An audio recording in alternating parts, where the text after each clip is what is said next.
around Dodge City and in the territory on West, there's just one way to handle the killers and the spoilers, and that's with a U.S. Marshal and the smell of Gunsmoke.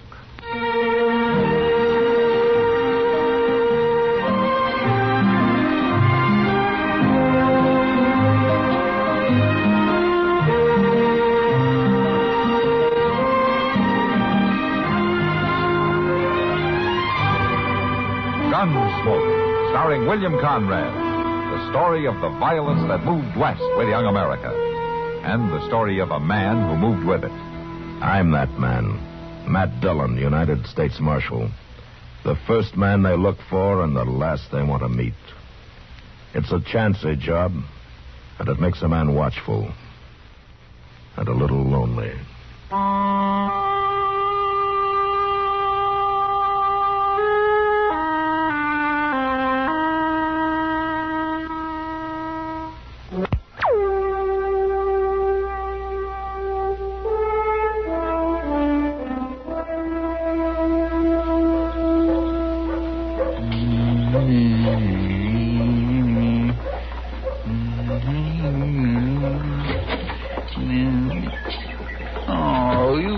In there already, Mr. Dillon? Well, I just wanted to ask the agent a question, Chester. All right, I was sort of hoping you'd be a few minutes longer. Oh, you want me to go back in? Oh, no. Of course not. I was just thinking, though, with it so near to stage time and all, I'd like to stay a little bit and see it come in. Are you expecting somebody? Well, no, it ain't that. Well, what is it, then? Well, I just like to see them stages come in, all. I get to figuring on all the miles that have come and all the folks that's rode in them and all the things that's happened. You know, Mr. Dillon, it kind of stirs a man up. Hang on to yourself, Chester, because here it comes. Oh, sure enough. Oh, ain't that a pretty sight? Oh. Well, I've seen prettier, but we might as well wait around and see who's coming in, huh? Jinkies, I enjoy that. Whoa, my.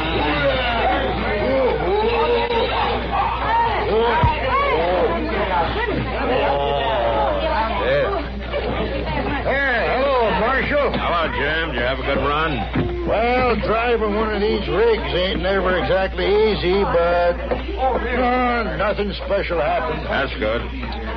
You looking for somebody? No, Chester, just sightseeing. How's that? He just likes to watch, that's all. Well, now he can just watch me tend to that baggage. I'll see you later, Marshal. Sure, Jim. Well, he don't need to act so smart about it. Pardon me, gentlemen. I'd like to ask a question. Sure. What's on your mind? Billy Critt, sir, from Louisiana.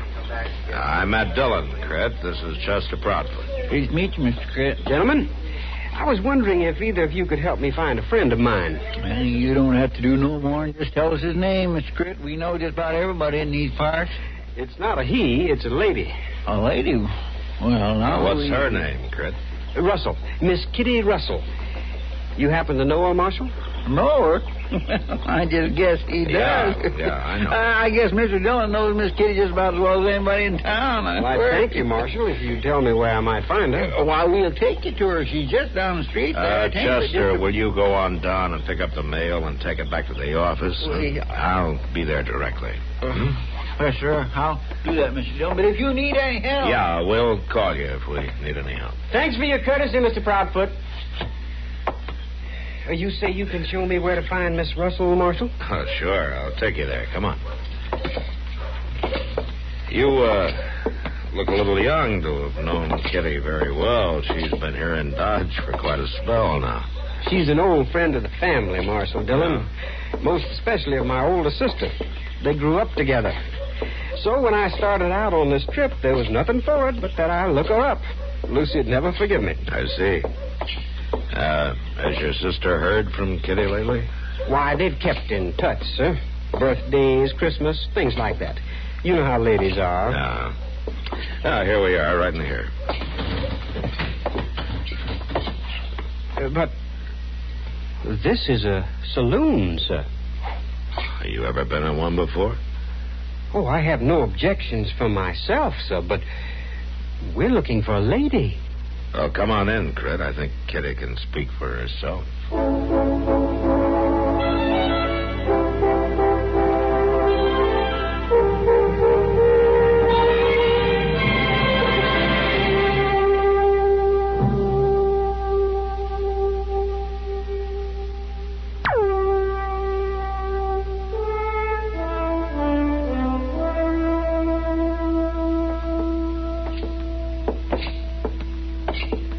Kitty. I'll be with you in a minute, Matt, as soon as I get these bills added up. Sit down. This is an old friend of yours. Oh, no. Of course not. I was just thinking, though, that it's near the stage time and all, I'd like to stay a little... Well, there's no wonder you don't remember me. I was hardly big enough to notice when you last saw me. You're Billy Critt. That's right, ma'am. I'm Lucy's youngest brother. At your service, ma'am. Well, Billy. Well, I remember you. Well, sure I do. Well, I hardly know what to say. Well, I better leave you two old friends to get acquainted. Oh, no, Matt, you might as well I'll be over stay. at the bar, Kitty. Well, thank you, sir, for your help. That's all right, Critt. I'll see you later. Well, Billy, sit down. Thank you, ma'am. The marshal was very accommodating when I told him you were a friend of the family. Oh, the family. That was all a long time ago, wasn't it, Billy? I reckon it was. I didn't expect to find you in a place like... Well, how's Lucy? She's fine. Enjoying splendid health. And the children? There are 3 of them now, huh? 4, ma'am. Sister Lucy had another little daughter just last month. Oh. But I sure am surprised, ma'am, to find you in a... Say, place you've grown tall, Billy. I do believe you favor your father. They say I do. Miss Kitty... That whiskey drummer's about to leave, Kitty, if you want to settle up with him. Oh, yeah, Sam, I do. I'll be right there. You'll have to excuse me, Billy. There's some business I have to take care of. Why, that's all right, ma'am. But, I wonder... Yeah, Billy? I wonder if you'd do me the honor of taking supper with me tonight at some suitable place? Well, all right, Billy. Sure, that'll be nice. You come back this evening. Kitty? Yes, Sam. I'll call for you, ma'am. All right, Billy. I guess you'll be staying at the Dodge House, Critt. I'll walk along with you. It's right near my office. Well, thank you, Marshal. I'd just as soon get along there now. Well, I'll call you if we need any help. Thanks for your courtesy, Mr. Proudfoot. You say you can... Is it a good hotel? The Dodge House? Oh, it's as good as we got. No offense, sir, but... Well, I guess you look at things differently in the West.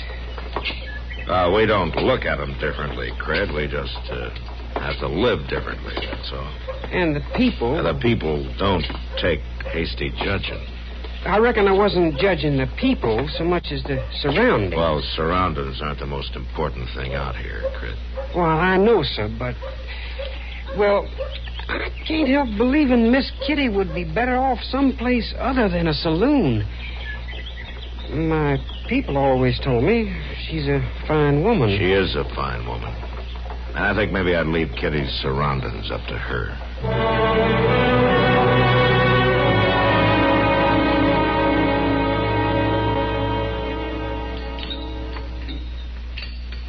No. Sorry we haven't a better eating place to show you, Billy. It's all right, Miss Kitty. As the marshal said to me this afternoon, surroundings aren't the most important thing. Matt said that, did he? Yes, ma'am. And I can add that right now, at least, they aren't near as important as the company. Oh, thank you. Nobody's bothered to turn a compliment like that for me in a long time. Miss Kitty, I'd like to ask you something. Go ahead, Billy. Sister Lucy, she never mentioned the kind of work you do. I don't think I ever mentioned it to her. Well, I can't help feeling, ma'am, that you'd be a lot happier if you were situated someplace else. Are you talking about the Long Branch? Yes, ma'am, I am. A saloon just isn't a suitable place for a lady. I know it isn't. Now, Billy, look here. There she is. Yeah. Now, look at there, will you? Oh. There's Kitty. There's Kitty. You better come on back to your own place, Kitty. Come on back. Yeah. The lady is with me. We've been looking for you. Come on back to your own place, Kitty. Yeah. We drink better when you're pretty and up to the place. That's so. You go along, boys. I'm having the supper. I'll take care of this. I've told you once, the lady is with me. Now, if you don't stop bothering her, I'll be forced to take it as a personal insult. Billy. What's he saying, Tom? Well, I do believe the little fella is standing up for Kitty. Tell. I'm warning you, sir. Why, you fancy talking, young... Boys, you go on back to the Long Branch. I'll be along directly. I won't stand for them talking to you like that. Billy, sit down. Now go along, boys. Don't you think I ought to pin his ears back for him, Weave, just once? He didn't mean anything. I don't know. Now you go on now. Drinks are on me. Oh, free drinks? That's what it said. Well, sure thing, Kitty. Well, we'll see you later. Sure. Come on, Weave. Sure thing. Go on, please. I wish you hadn't done that, Miss Kitty. You don't understand the way things are out here, Billy. They didn't mean anything. But no lady has to submit to that sort of thing. Oh, Billy, you got a lot to learn.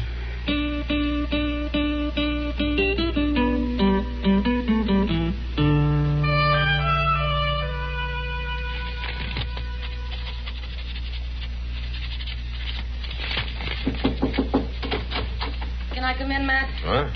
Oh, sure, Kitty. Come on in. I got one more paper to sign here, and I'll be right with you. Now, what can I do for you, Kitty? Is this an official visit? Well, I guess it is, Matt, in a way. I'm awful worried about that boy. Oh? Well, what's happened? Well, nothing's happened yet. At least I was able to stop it. What do you mean? Oh, last night we were having supper at Delmonico's, and Tal and Weeb came in, and they were drunk. You know how they act. Did Crit take him on? He was ready to. I managed to stop it this time. This time? Matt, that young fool's determined to defend my honor. One of these times, maybe next time, I won't be able to break it up with an offer of free drink. You may be right, Kitty, but not much you can do. But can't you do something, Matt? Talk to him. Hurry him out of town. Take away his gun. Kitty, use your head. I can't do that. The boy hasn't done anything. Nothing's happened. And you're just going to sit around and wait till it does? Now, I don't want trouble any more than you do, Kitty, but the boy has to grow up sometime. You men have a fine idea what's grown up. Just settle it with a gun. Just shoot somebody, anybody. That's growing up in this town. Kitty, will you listen to me? I know it's hard for you, but that doesn't change the way things are. I'll do what I can. I'll talk to him, but I can't... You can't take his gun away. All right, Matt. I only hope he doesn't grow up just in time to get himself killed.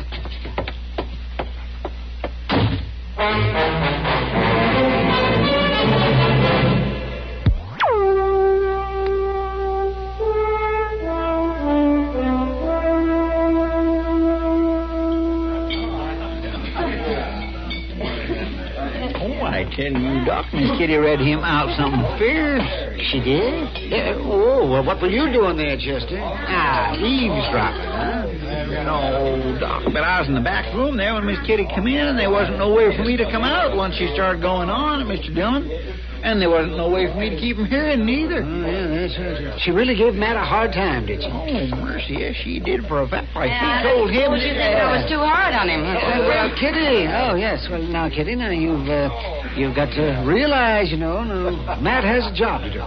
Yes, he has, and a tough job. Now, he can't take time to nursemaid every young pup who comes to town. Oh, you men are all alike. Just leave him alone. Give him a gun and leave him alone. It'll all be settled one way or another. Miss Kitty, Billy coming in. I was afraid he would. Well, I'll steer him away from the bar. Maybe that'll keep trouble away for a little while. Billy? Hello, Billy. Good afternoon, Miss Kitty. Come on over here and sit down, huh? Thank you. I trust you spent a comfortable night. Oh, yeah, Billy. Yeah, thank you. Miss Kitty, I've come to tell you goodbye. Huh? I've decided to cut short my visit. Oh. Well, Billy, it was nice to see you. Now, you be sure to give Lucy my love, huh? I surely will do that, ma'am. Yeah. Well, when are you leaving? Right away, ma'am. Well, you might as well go now while the weather's even. It's real hard traveling when it's stormy. There he is now. gent with the fancy talk. Tal, you go along now. You had something to say to me, sir? Well, now, I don't know. I don't know if you'll still be hiding behind the gal's skirts again. That's insulting, sir. Chester, go get Matt. Yes, I will, Miss Kitty. If it's so insulting, what do you aim to do about it? I'm inviting you out into the street with me, sir, right now. Billy, Tal, you stop this right now. Not this time, Miss Kitty. Did you hear me, sir? Will you step outside with me? You mean you really know how to use that gun you're wearing? I know how to use it. If you are not afraid. You young smart aleck. I'm waiting. Doc?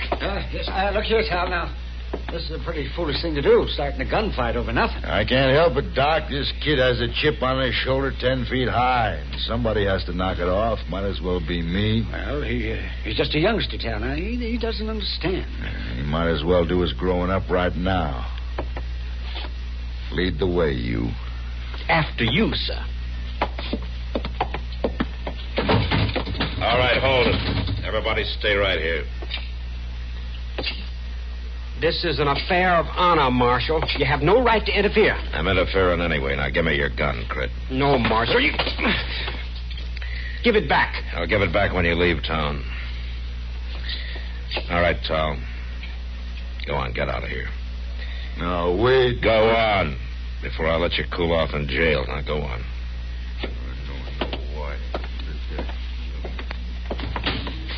Well, this is very humiliating for a gentleman.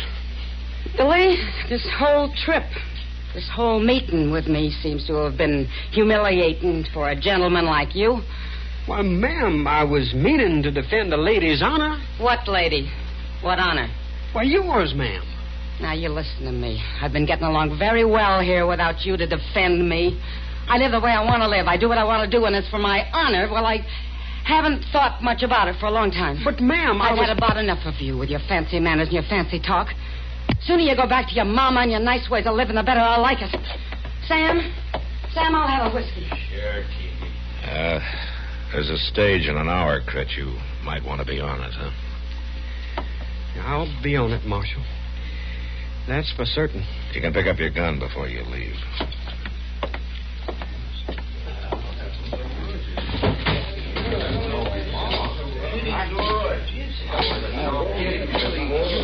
You were pretty hard on him, Kitty.